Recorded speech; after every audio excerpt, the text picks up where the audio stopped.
तो मूवी के स्टार्ट में हम देखते हैं कि थोर की शिप के आगे एक काफी बड़ा स्पेसशिप आकर रुकता है और ये स्पेसशिप किसी और का नहीं बल्कि ग्रेट थैनोस का होता है। और थैनोस वहाँ पर अपनी एक पूरी टीम के साथ आया होता है और उसकी टीम का नाम ब्लैक ऑर्डर था। और जब थैनोस और उसकी टीम थोर की शिप में जाते हैं तो वहाँ जाकर वो थोर के सारे लोगों को मार डालते हैं। इसके बाद थैनोस लोकी के पास आता है उससे स्पेस स्टोन लेने के लिए, लेकिन तभी थैनोस वहाँ पर थोर को जान से मारने की धमकी देता है। लेकिन इसी बीच वहाँ पर हल्क भी आ जाता है और यहाँ पर हम उन दोनों के बीच हैंड टू हैंड काफी जबरदस्त फाइट देखते हैं। और मजे की बात तो ये है कि हल्क के पास सुपर ह्यूमन पावर है और साथ साथ थैनोस के अंदर भी सुपर ह्यूमन पावर्स पाए जाते हैं। और यहाँ पर हम उन दोनों की बड़ी तगड़ी किस्म की और बड़ी अच्छी फाइट देखते हैं। स्टार्टिंग में तो लगभग दोनों ही एक दूसरे पर भारी पड़ रहे थे, लेकिन अब क्योंकि थैनोस हल्क से काफी ज्यादा पावरफुल था तो इसीलिए वो हल्क को वहीं पर हरा देता है। और जब हाइमडॉल को इस बात का रियलाइज होता है कि थैनोस के सामने कोई नहीं टिक सकता तो इसीलिए वो हल्क को वहाँ से अर्थ पर भेज देता है। लेकिन जब थैनोस उसे ऐसे करते देखता है तो उसे बहुत गुस्सा आता है, इसीलिए वो हाइमडॉल को वहीं पर ही मार डालता है। और इसके बाद थैनोस थोर को भी जान से मारने की कोशिश करता है, जिस पर लोकी उसे कहता है कि इसे छोड़ दो और इसके बदले में मैं तुम्हें स्पेस स्टोन देने के लिए तैयार हूँ। और फिर लोकी थैनोस को वो स्पेस स्टोन दे ही देता है, लेकिन थैनोस तो यहाँ पर भी चीटिंग करता है और वो लोकी को जान से मार डालता है। अब इस बात की वजह से थोर को काफी गुस्सा भी आता है और उसे काफी बुरा भी लगता है, लेकिन अब क्योंकि उसके हाथ पैर बांधे गए थे इसीलिए वो तो कुछ भी नहीं कर सकता था। इसके बाद थैनोस अपने थर्ड स्टोन को हासिल करने के लिए उस शिप से चला जाता है, लेकिन जाते जाते वो शिप को काफी बुरे तरीके से एक्सप्लोड कर देता है। अब क्योंकि पूरे स्पेस में ही वो शिप डिस्ट्रॉय हो चुका था इसीलिए थोर भी वही स्पेस में फ्लाई कर रहा होता है। लेकिन ठीक उसी टाइम पर वहाँ गार्डियंस ऑफ द गैलेक्सी की टीम पहुंच जाती है और जब वो थोर को उस स्पेस में उड़ता हुआ देखते हैं तो वो उसे अपने शिप में ले आते हैं। वहाँ पर मेंटिस होती है जिसके पास किसी का भी माइंड पढ़ने की एबिलिटी होती है और जब वो थोर के सर पर अपना हाथ रखती है तो उससे पता चलता है कि ये काफी दुखी है, काफी पेन में है क्योंकि इसने बहुत सारे लोगों को खो दिया है। इसलिए इतनी ही देर में थोर की भी आंख खुल जाती है और यहाँ पर वो गार्डियंस ऑफ द गैलेक्सी को रिवील करता है कि थैनोस आ चुका है और अब वो इन्फिनिटी स्टोन्स के पीछे पड़ा हुआ है जिसकी मदद से वो इस पूरी दुनिया को आधा आधा बांट सकता है। यहाँ पर थोर पीटर क्विल को अपनी हेल्प करने के लिए कहता है और वो कहता है कि अगर थैनोस के हाथों में सारे स्टोन्स लग गए तो वो पूरी ही दुनिया को डिस्ट्रॉय कर देगा, सब कुछ खत्म कर देगा। तो इसीलिए वो यहाँ पर अपनी दो टीम्स बना लेते हैं। एक टीम में तो थोर, रॉकेट और ग्रूट होते हैं, मीनवाइल दूसरी टीम में पीटर क्विल, गमोरा, नेबुला और ड्रैग्स हो जाते हैं। अब यहाँ पर थोर पीटर क्विल को कहता है कि जब तक मेरे पास मेरा हथियार यानी मेरा हैमर नहीं होगा तब तक मैं थैनोस का कुछ नहीं बिगाड़ सकता। तो इसीलिए उसे अपना हैमर लेने के लिए निडाविलियर जाना पड़ता है। दूसरी तरफ पीटर क्विल, गमोरा और नेबुला नोवेयर में पहुंच जाते हैं और ये वो जगह थी जहाँ पर दी कलेक्टर रहता था क्योंकि कलेक्टर के पास ही थर्ड स्टोन यानी दी रियलिटी स्टोन था। इसके बाद हम देखते हैं कि हल्क को हाइमडॉल ने अर्थ पर भेज दिया था और जब वो अर्थ पर आता है तो वो न्यूयॉर्क सेंटर में आकर गिरता है उस जगह पर जहाँ पर डॉक्टर स्ट्रेंज और वोंग थे। और जब हल्क उन दोनों को देखता है तो बताता है कि थैनोस आ गया है और अब हमें कोई नहीं बचा सकता। तब उसे इतना घबराया हुआ देखकर डॉक्टर स्ट्रेंज भी घबरा जाते हैं। इसके बाद डॉक्टर स्ट्रेंज ब्रूस बैनर यानी हल्क के साथ टोनी स्टार्क यानी आयरन मैन से हेल्प मांगने जाता है। वहाँ पहुंचकर ये दोनों टोनी स्टार्क को बताते हैं कि थैनोस आ गया है और वो इन्फिनिटी स्टोन्स के पीछे पड़ गया है जिसकी वजह से पूरे यूनिवर्स और अर्थ को खतरा है और अगर उसने ये सारे स्टोन्स हासिल कर लिए तो हमारा ये अर्थ खतरे में पड़ सकता है। अब यहाँ पर मैं आपको इन स्टोन्स के बारे में थोड़ी सी डिटेल्स बता देती हूँ। पहले नंबर पर आता है पावर स्टोन। इसके अंदर ये पावर होती है कि ये किसी भी इंसान की पावर को कम भी कर सकता है और ज्यादा भी कर सकता है। सेकंड नंबर पर आता है स्पेस स्टोन। इसके अंदर ये पावर होती है कि ये किसी भी चीज को एक जगह से दूसरी जगह ट्रांसफर कर सकता है इजीली, जैसे कि स्पेस में ऐसा होता रहता है। थर्ड नंबर पर है दी रियलिटी स्टोन। अब इस स्टोन के अंदर ये पावर होती है कि किसी भी रियलिटी को बदल सकता है। इट्स मीन आप क्लाइमेट को अपनी मर्जी के मुताबिक चेंज कर सकते हैं।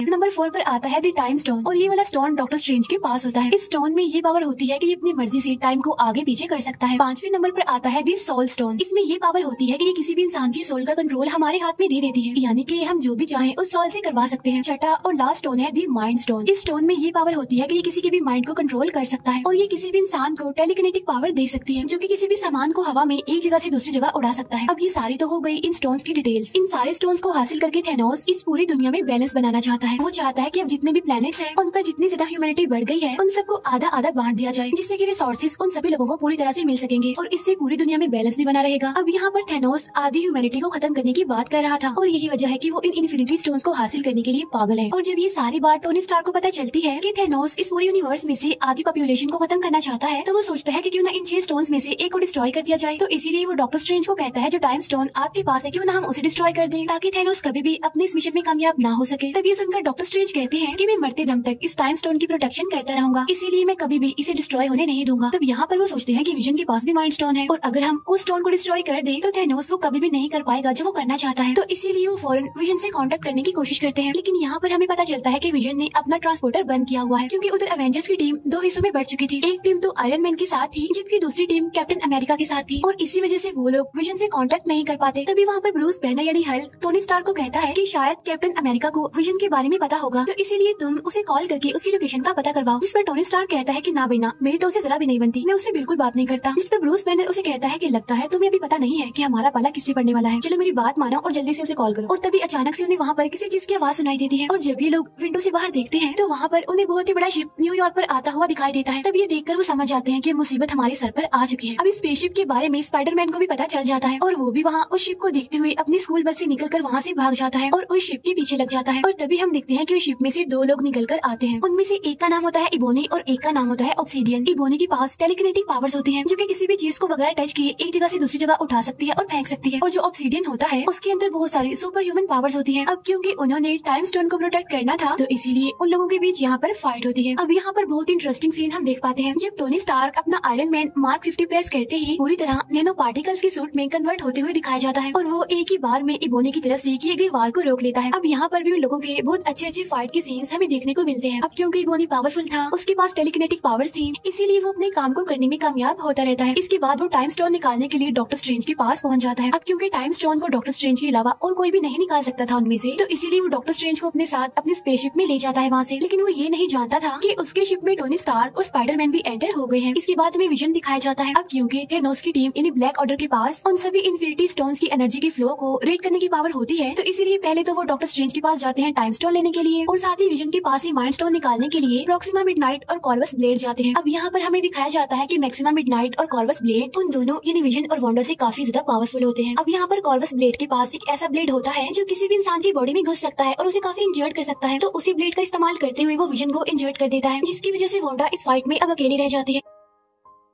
इसीलिए वो दोनों वांडा पर भारी पड़ने लगते हैं। लेकिन तभी वहाँ पर दी कैप्टन अमेरिका आ जाते हैं और वो वहाँ आकर फैल्कन और साथ ही नताशा यानी ब्लैक विडो की हेल्प से उन दोनों को हराने में कामयाब हो जाते हैं। और जब ये तीनों उन दोनों को मारने ही वाले होते हैं तो वो दोनों यानी प्रॉक्सिमा मिडनाइट और कॉर्वस ब्लेड एक पोर्टल ओपन करके वहाँ से भाग जाते हैं। अब क्योंकि विजन काफी बुरे तरीके से इंजर्ड हो गया था तो वो सभी डिसाइड करते हैं कि वो ब्लैक पैंथर की हेल्प लेंगे विजन को फिर से रिकवर करने के लिए। इसके बाद सीन शिफ्ट होकर गार्डियंस ऑफ द गैलेक्सी की तरफ आता है जहाँ पर कमोरा और पीटर क्विल बातें करते हुए आगे बढ़ रहे हैं। यहाँ पर कमोरा पीटर को बताती है कि काफी सालों पहले की बात है कि जब थैनोस हमारे प्लेनेट पर भी आया था और उसने हमारे प्लेनेट के आधे लोगों को मार दिया और उन लोगों में मेरी मदर भी शामिल थी। लेकिन इस बार थैनोस को मैं ऐसा करने नहीं दूंगी और मेरे पास एक सीक्रेट है जिसकी वजह से मुझे लेने के लिए थैनोस यहाँ पर जरूर आएगा। और वो पीटर को कहती है कि तुम्हें मुझसे प्रॉमिस करना होगा कि अगर मुझे थैनोस अपने साथ ले जाने की कोशिश करे तो तुम्हें मुझे जान से मार देना होगा। अब हालांकि पीटर को ऐसा करना तो नहीं चाहता था, लेकिन फाइनली वो कमोरा से प्रॉमिस कर लेता है और इसके बाद वो सीधा चले जाते हैं नोवियर पर, यानी जहाँ कलेक्टर रहता था। वहाँ पहुंचकर उन्हें पता चलता है कि थैनोस उसे मारने की धमकी देता है और कहता है कि अगर तुमने मुझे रियलिटी स्टोन नहीं दिया तो मैं तुम्हें जान से मार डालूंगा। लेकिन वहाँ पर कमोरा आकर थैनोस को मार डालती है। लेकिन यहाँ पर हमें पता चलता है कि थैनोस तो उनसे पहले ही वहाँ पर आ गया था और उसने कलेक्टर से द रियलिटी स्टोन भी ले लिया था। और जो ये अभी हमने देखा था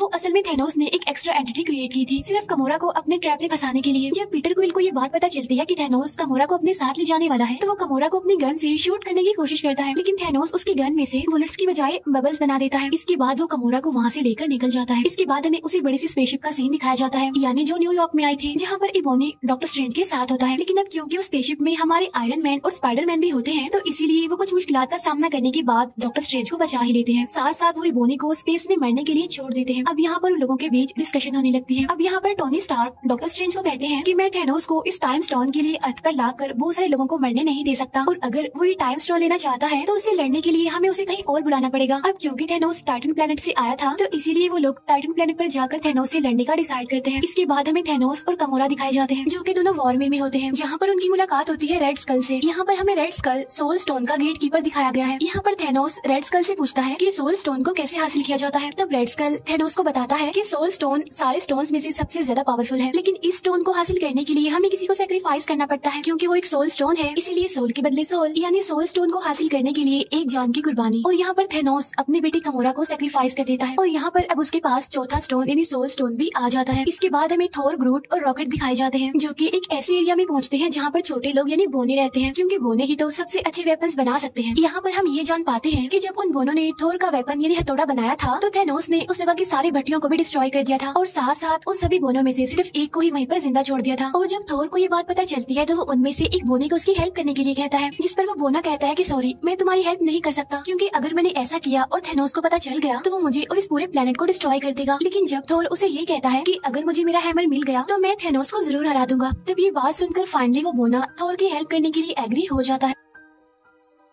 इसीलिए अब वो एक नए वेपन को बनाने के लिए तैयारी करने लगते हैं। लेकिन यहाँ पर उन्हें पता चलता है कि हैमर बनाने के लिए जो मेटल उनको चाहिए, उस मेटल को पिघलाने के लिए जिस एनर्जी की जरूरत है वो सिर्फ सूरज से मिलेगी। लेकिन सूरज की पावर इतनी ज्यादा तेज है कि अगर उसे डायरेक्ट उस मेटल पर लगाया जाए तो वो पूरा का पूरा मेटल ही डिस्ट्रॉय हो जाएगा। और इसीलिए बीच में एक फिल्टर लगाना बहुत ही जरूरी है। लेकिन जब वो उस फिल्टर को यूज कर रही होती है तो वो एकदम से बीच में से टूट जाता है। लेकिन यहाँ पर थॉर उस बोनी को कहता है कि अब इसके बीच का फिल्टर मैं बनूंगा और तुम बस अपना काम जारी रखो। और ये काफी अच्छा सीन होता है कि जब थॉर उस एनर्जी सोर्स के बीच एज अ फिल्टर खड़ा हुआ था, सिर्फ और सिर्फ अपने उस वेपन यानी हथौड़े को हासिल करने के लिए। और फाइनली वो अपने उस वेपन को हासिल कर ही लेता है। लेकिन जब वो वेपन तैयार होता है तो पता चलता है कि उसमें लगाने के लिए हैंडल तो है ही नहीं। लेकिन तभी वहाँ ग्रूट आता है और वो अपना एक हाथ हैमर के अंदर फिट कर देता है और तब जाकर फाइनली एक जबरदस्त हथियार तैयार हो जाता है। और ये वाला वेपन थॉर के पिछले वेपन से काफी ज्यादा पावरफुल और अपडेटेड था। इसके बाद सीन शिफ्ट होकर टोनी स्टार्क, स्पाइडरमैन और डॉक्टर स्ट्रेंज पर जाता है, जो कि तीनों अब टाइटन प्लेनेट पर आ चुके हैं। अब क्योंकि यहाँ पर नेब्यूला ने मैंटिस को मैसेज किया होता है कि हमें टाइटन प्लेनेट पर तुम्हारी जरूरत है, तो इसीलिए पीटर क्विल, मैंटिस और ड्रैक्स वहाँ पर पहुँच जाते हैं। अब यहाँ पर हमें पता चलता है कि डॉक्टर स्ट्रेंज थैनोस के आने से पहले फ्यूचर को देखने लगता है और वो देखता है कि कितनी पॉसिबिलिटीज हैं कि हम थैनोस से जीत सकते हैं, जिनमें वो दिखता है कि सिर्फ एक पॉसिबिलिटी है जिसमें कि वो थैनोस से जीत सकते हैं। और ठीक उसी टाइम पर हम वहाँ पर थैनोस को देखते हैं, जो कि टाइटन प्लेनेट पर डॉक्टर स्ट्रेंज से टाइम स्टोन को लेने के लिए पहुंच चुका था। इसके बाद हमें captain America, vision, Bruce banner और वोंग दिखाए जाते हैं, जो कि विजन के साथ वकांडा पहुंच जाते हैं, जिन्हें लीड करने वाला कोई और नहीं बल्कि ब्लैक पैंथर था। यहाँ पर हमें पता चलता है कि वो सब माइंड स्टोन को डिस्ट्रॉय करने के लिए यहाँ पर आए हैं। और तभी वहाँ पर शूरी, जो कि ब्लैक पैंथर की सिस्टर होती है, वो उन सबसे कहती है कि हाँ, मैं माइंड स्टोन को विजन से अलग तो कर सकती हूँ, लेकिन मुझे ऐसा करने के लिए टाइम चाहिए। तो वो लोग कहते हैं कि ठीक है, हम यहाँ पर आने वाली बाकी ब्लैक ऑर्डर टीम से मुकाबला करेंगे, तब तक तुम विजन से माइंड स्टोन को निकालने की कोशिश करो। और तभी हम जान पाते हैं कि थैनोस की पूरी ब्लैक ऑर्डर टीम विजन से उस माइंड स्टोन को हासिल करने के लिए वहाँ पर पहुंच जाते हैं, जिन्हें लीड कर रही थी प्रोक्सिमा मिडनाइट, कॉर्वस ब्लेड और ऑब्सीडियन। वहाँ उन तीनों की प्रेजेंस को देखते हुए उन सभी अवेंजर्स को ये लग रहा था कि उनका पलड़ा भारी है। लेकिन वहाँ पर ब्लैक पैंथर एक बहुत ही बड़ा डोम बना देता है, जिसकी मदद से उन सभी के ऊपर एक प्रोटेक्शन का जैसे एक सर्कल बन जाता है। लेकिन जब उन्हें ये पता चलता है कि ब्लैक ऑर्डर की टीम की तादाद काफी ज्यादा है और वो किसी भी टाइम पीछे के दरवाजे से आकर विजन पर हमला कर सकते हैं, तो फाइनली वो डिसाइड करते हैं कि हम सामने के दरवाजे को थोड़ा सा खोल देंगे, जिसमें से उस पूरी की पूरी ब्लैक ऑर्डर टीम हमारे सामने आएगी। इस तरह से हम उन्हें लड़ाई करने में बिजी रखेंगे और तब तक शूरी विजन से उस माइंड स्टोन को निकाल देगी। इसके बाद सामने का वो दरवाजा खोल दिया जाता है, जहाँ पर पूरी की पूरी ब्लैक ऑर्डर टीम उन सभी अवेंजर्स से लड़ने लगती है। यहाँ पर हम ये जान पाते हैं कि हल्क अपने असली रूप में आना ही नहीं चाहता, क्योंकि ब्रूस बैनर हल्क वाले रूप में तभी आता था जब उसे किसी से लड़ाई करनी पड़ती थी, वरना मोस्टली वो ब्रूस बैनर के रूप में ही रहता है। इसके अलावा ये भी कहा जाता है कि अब वो थैनोस से बहुत ज्यादा डरने लग गया था और ये वजह भी थी जिसकी वजह से वो हल्क नहीं बन रहा था। एनीवे, वो ऐसे ही इस लड़ाई में शामिल हो जाता है और यहाँ पर हमें इस मूवी की सबसे बड़ी फाइट दिखाई जाती है, जो कि अवेंजर्स और ब्लैक ऑर्डर के बीच चल रही थी। और ये पूरी की पूरी फाइट सच में बहुत कमाल है। और फाइनली ब्लैक ऑर्डर टीम के तीनों कमांडर यानी प्रोक्सिमा मिडनाइट, कॉर्वस ब्लेड और ऑब्सीडियन, जो कि इस टीम को लीड कर रही थी, वो यहाँ पर मारे जाते हैं। साथ साथ अवेंजर्स विजन को भी इस लड़ाई में शामिल कर लेते हैं। और तभी यहाँ पर हमारे एक और हीरो थॉर की भी एंट्री हो जाती है। जैसे उसकी एंट्री होती है वो जोर से चिल्लाता है, कहाँ है थैनोस। तब उसकी आवाज सुनकर ब्लैक ऑर्डर की सारी टीम काफी डर जाती है। यहाँ पर थॉर भी उन सबको मारते हुए आगे बढ़ जाता है। इसके बाद हम थैनोस को देखते हैं, जो कि गार्डियंस ऑफ द गैलेक्सी की team Tony Stark, doctor Strange और स्पाइडरमैन के साथ लड़ रहा होता है।